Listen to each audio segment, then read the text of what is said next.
past 24 hours, photos and videos have shown the discrepancies between the men's and women's NCAA tournaments. From swag bags to weight rooms, there's a notable difference. And now there's a conversation to make sure this doesn't happen again. This is my passion. I care about women's basketball and women in sport. We fell short. Lynn Holzman, the vice president of NCAA women's basketball, was visibly upset several times on Friday when talking about the discrepancies in the women's and men's NCAA tournament. It is our responsibility to give them a great championship experience and one they can be proud of. It's disappointing. It is, I don't even have the words to describe how painful it is personally.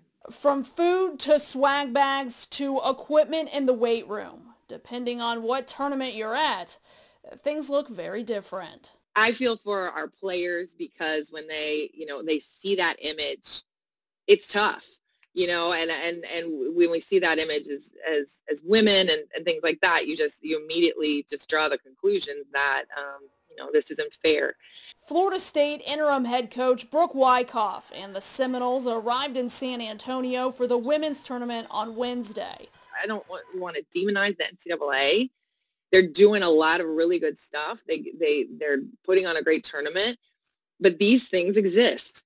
Things that on Thursday night, coaches in San Antonio had a chance to talk about with the NCAA. We need to continue to have broader conversations. I think the coaches recognized that in our conversation last night, and it was noted. And we are all committed to continuing to push the envelope so that we get this right. Coaches were on there talking about all the things that needed to be addressed, and they were open and talked about trying to do things to fix it. A fix that may be too late for this year. It's saddening in the sense that we feel like we're making steps forward in equality, and it seems like a little bit of a step backwards. But a fix to possibly bridge the gap in the future. The NCAA did say on Friday they are actively working to correct the weight room issue, and things should be fixed on Saturday. Now, as far as how this happened in the first place, the NCAA said communication issues due to working remotely could have contributed, but they, quote, have to do better. In Tallahassee, Allison Posey, ABC 27.